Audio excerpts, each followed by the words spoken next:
Hi friends, എല്ലാവർക്കും നമ്മുടെ YouTube ചാനലിലേക്ക് വീണ്ടും സ്വാഗതം. ഇന്ന് ഞാൻ എത്തിയിരിക്കുന്നുള്ള ഒരു കടുമാങ്ങയുടെ റെസിപ്പിയാണ് കേട്ടോ. നമ്മൾ സദ്യക്കൊക്കെ വിളമ്പുന്ന ഇതിൽ സിമ്പിളായിട്ട് ഇനി നമുക്ക് കടുമാങ്ങ അച്ചാർ ഇടാനായിട്ട് പറ്റുമെന്ന് എനിക്ക് തോന്നുന്നില്ല. അത്രയ്ക്ക് സിമ്പിളാണ്, പെട്ടെന്ന് ഉണ്ടാക്കാം, കണ്ടു നോക്കാം. അപ്പോൾ ഞാൻ നമ്മുടെ വീട്ടിലെ മാങ്ങയാണ് കുറച്ച് പറിച്ച് വെച്ചിട്ടുണ്ട്. മാങ്ങ എല്ലാം തീരാറായ സമയമായല്ലോ, അപ്പം എല്ലാം നന്നായിട്ട് വിളഞ്ഞു തുടങ്ങിയിട്ടുണ്ടായിരുന്നു, മധുരമൊക്കെ വെച്ച് തുടങ്ങിയിട്ടുണ്ടായിരുന്നു. പക്ഷേ ഇത് നല്ല പുളിയുള്ള മാങ്ങ ആയതുകൊണ്ട് അച്ചാറിടാനായിട്ട് അടിപൊളിയാണ്. അപ്പോൾ ഇത് മുഴുവനൊന്നും ഞാൻ എടുത്തില്ല, ഏകദേശം 1 കിലോയോളം മാങ്ങയാണ് എടുത്തത്. കുറേയൊക്കെ നല്ല മധുരം വെച്ചതായിരുന്നതുകൊണ്ട് മാറ്റി. അപ്പോൾ അത് നന്നായിട്ട് നമുക്കൊന്ന് കഴുകി വൃത്തിയാക്കി എടുക്കാം. നമ്മുടെ വീട്ടിലുണ്ടായതല്ലേ, അതുകൊണ്ട് വിഷം അടിക്കുന്ന പരിപാടികളൊന്നും ഇല്ലാത്തതുകൊണ്ട് സേഫാണ്. അപ്പോൾ നമുക്ക് നന്നായിട്ടൊന്ന് കഴുകി വൃത്തിയാക്കി എടുത്താൽ മാത്രം മതി. നന്നായിട്ട് കഴുകിയെടുക്കാം. കഴുകിയതിന് ശേഷം തൊലി കളയേണ്ട ആവശ്യമില്ല കേട്ടോ. ഇത് തൊലിക്ക് കട്ടിയില്ലാത്ത മാങ്ങയാണ്. നല്ല തൊലിക്ക് കട്ടിയുള്ള മാങ്ങയാണെങ്കിൽ തൊലി ചെത്തിയിട്ട് നമുക്ക് ചെറുതായിട്ട് അരിഞ്ഞെടുക്കാവുന്നതാണ്. ഇതിൽ കണ്ടോ, പഴുത്തതൊക്കെ ഉണ്ട്, താഴെ വീണപ്പോൾ പൊട്ടിയതാണ്. ഇത് ഞാൻ മോനെ സ്കൂളിൽ നിന്ന് കൊടുത്തിടാമെന്ന് വിചാരിച്ച് ഉണ്ടാക്കാമെന്ന് വിചാരിച്ചാണ്. നമ്മൾ സ്കൂൾ തുറന്ന സമയത്ത് ഇത് ഒരുപാട് ദിവസമൊന്നും കേടാവാതെ ഇരിക്കത്തില്ല. നമ്മൾ ഫ്രിഡ്ജിൽ തന്നെ സൂക്ഷിക്കണം. നമ്മളിതിനകത്ത് വിനെഗറോ ഒന്നും ചേർക്കുന്നില്ല കേട്ടോ. അപ്പോൾ നമുക്ക് മാങ്ങയെല്ലാം അതിൻ്റെ ഞെടുപ്പൊക്കെ ചെത്തിയിട്ട് നന്നായിട്ട് ഇതിനെ ഒന്ന് മുറിച്ച് കുനുകുനാന്ന് അരിഞ്ഞെടുക്കാം. വളരെ ചെറുതായിട്ട് അരിഞ്ഞെടുക്കണം. അപ്പോൾ നമ്മൾ കണ്ട് ഇതുപോലെ അരിഞ്ഞെടുക്കാം. നമ്മളിതുപോലെ ചെറുതായിട്ട് അച്ചാറിടാൻ അരിയുമല്ലോ, അതുപോലെ നമുക്ക് അരിഞ്ഞെടുക്കാം. മൊത്തം അരിഞ്ഞെടുത്തതിന് ശേഷം ഇത് കുറച്ച് വെള്ളത്തിൽ ഉപ്പും മഞ്ഞൾപ്പൊടി ഇട്ട് തിളപ്പിക്കാൻ വെച്ചതാണ് കേട്ടോ. ഇത് ഒരുപാട് വെള്ളം വെക്കരുത്. മാങ്ങ നികന്ന് കിടക്കാൻ പറ്റുന്ന രീതിയിൽ മാത്രം വെള്ളം ഒഴിച്ചിട്ട് അതിൽ കുറച്ച് ഉപ്പും മഞ്ഞൾപ്പൊടി ഇട്ട് തിളപ്പിച്ചതിന് ശേഷം നമ്മളതിലേക്ക് ഈ മാങ്ങ ഇട്ട് ആ ചൂടോടെ തന്നെ മാങ്ങ അങ്ങോട്ട് ഇട്ട് കൊടുക്കുന്നുണ്ട്. ഈ മാങ്ങ ഒരുപാട് നേരമൊന്നും ഇട്ട് വയ്ക്കേണ്ട ആവശ്യമില്ല. നമ്മളിതിൽ ചേർക്കാനുള്ള മുളക് പൊടി ഒക്കെ ചൂടാക്കുന്ന സമയത്തേക്ക് ഒന്ന് വെച്ചിരുന്നാൽ മാത്രം മതി. അപ്പോൾ അതൊന്ന് മിക്സ് ചെയ്ത് മാറ്റി വയ്ക്കാം.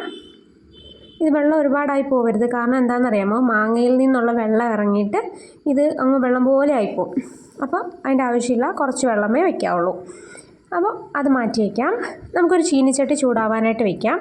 അതിലേക്ക് ആവശ്യത്തിന് എണ്ണ ഒഴിച്ചു കൊടുക്കാം. നല്ലെണ്ണയാണെങ്കിൽ അങ്ങനെ ഒഴിച്ചു കൊടുക്കാം. ഞാൻ വെളിച്ചെണ്ണയാണ് ചേർക്കുന്നത്.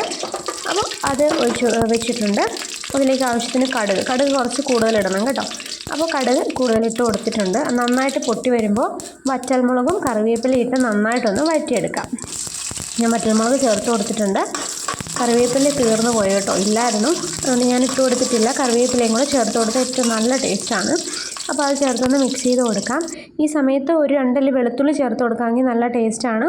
അതിൻ്റെ ആവശ്യമില്ല, എന്നാൽ തന്നെ അടിപൊളിയാണ്. അതിലേക്ക് ഞാനൊരു 5 ടേബിൾ സ്പൂൺ മുളക് പൊടി ചേർത്ത് കൊടുക്കുന്നുണ്ട് കേട്ടോ. പിന്നെ 1 ടീസ്പൂൺ നമ്മുടെ ഉലുവയുടെ പൊടിയാണ് ചേർത്ത് കൊടുക്കുന്നത്. ഇത് രണ്ടും കൂടെ ചേർത്ത്, ഇത് നമ്മുടെ കാശ്മീരി ചില്ലി പൗഡറാണ്, അതുകൊണ്ട് നല്ല എന്താ പറയുക, നല്ല കളറും ഉണ്ടാവും, ആവശ്യത്തിന് എരിവും ഉണ്ടാവും. അതുകൊണ്ട് ആണ് അങ്ങനെ ചേർത്ത് കൊടുത്തത്. എരിവുള്ള മുളക് പൊടി ചേർക്കുകയാണെങ്കിൽ രണ്ടും കൂടെ മിക്സ് ചെയ്തിട്ട് ചേർത്ത് കൊടുക്കാവുന്നതാണ്. അപ്പോൾ നന്നായിട്ട് തന്നെ ഒന്ന് വഴറ്റിയെടുക്കാം. നമ്മുടെ പൊടികളെല്ലാം നന്നായിട്ടൊന്ന് മൂത്ത് വന്നതിന് ശേഷം നമുക്ക് ഇതിലേക്ക് നമ്മൾ ഉപ്പിലിട്ട് വെച്ചിരിക്കുന്ന ആ ഒരു മാങ്ങയുടെ കൂട്ടമുണ്ടല്ലോ, മാങ്ങ നമ്മൾ ഉപ്പും മഞ്ഞൾപ്പൊടി ഇട്ട് വെച്ചേക്കുന്ന അത് നമുക്ക് ഇതിലേക്ക് ഇട്ട് കൊടുക്കാം. ഇതിലേക്ക് ഇട്ട് കൊടുക്കുമ്പോൾ നമുക്ക് ഫ്ലെയിം ഓഫ് ചെയ്തിട്ട് ഇട്ട് കൊടുത്താൽ മതി. ഇനിയിപ്പം കഴിഞ്ഞു, ഇത്രയേ ഉള്ളൂ. നമ്മളിതിൻ്റെ വഴറ്റൽ പരിപാടി, നമ്മുടെ മുളക് പൊടി മൂത്ത് കഴിഞ്ഞ് കഴിഞ്ഞാൽ പിന്നെ നമുക്ക് സ്റ്റൗ ഓഫ് ചെയ്യാം. ഓഫ് ചെയ്തിട്ടാണ് ഇനി ബാക്കി കാര്യങ്ങളൊക്കെ ചെയ്യുന്നത്. ഓഫ് ചെയ്യുക. എന്നിട്ട് നമ്മൾ ശരിയാക്കി വെച്ചിരിക്കുന്ന മാങ്ങ അത്രയും സമയം മാത്രം വെച്ചാൽ മതി, ഒരുപാട് നേരമൊന്നും വെക്കേണ്ട ആവശ്യമില്ല ഉപ്പുവെള്ളത്തിൽ. അപ്പോഴത്തേന് തന്നെ നമുക്കതിലേക്ക് തന്നെ ചേർത്ത് കൊടുക്കാം. ഇനി ഇതിനെ നന്നായിട്ടൊന്ന് മിക്സ് ചെയ്ത് കൊടുക്കാം. നന്നായിട്ട് മിക്സ് ചെയ്ത് നമ്മുടെ ചാറ് കുറുകി വരും. നമ്മുടെ മുളക് പൊടിയൊക്കെ ഒന്ന് മിക്സായി ചാറ് കുറുകി വരുന്നത് വരെ നമുക്കൊന്ന് മിക്സ് ചെയ്ത് കൊടുക്കാം. പെട്ടെന്നായി. ഇത്രയേ ഉള്ളൂ, കടുമാങ്ങ തീർന്നു. ഇനി ഇതിലേക്ക് നമ്മൾ ആവശ്യത്തിന് കായപ്പൊടിയും കൂടെ ചേർത്ത് കഴിഞ്ഞാൽ നമ്മുടെ കടുമാങ്ങ അച്ചാർ റെഡിയാണ്. ഇത് ഒരുപാട് ദിവസമൊന്നും കേടാവാതെ ഇരിക്കുകയില്ല.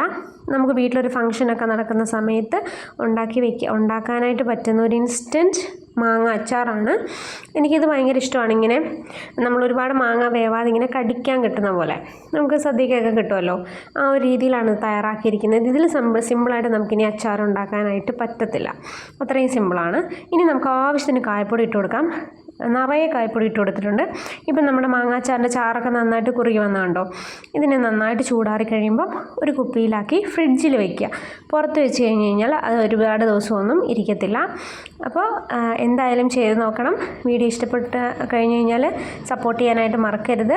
അടുത്തൊരു വീഡിയോയിൽ കാണുന്നത് വരെ ബൈ.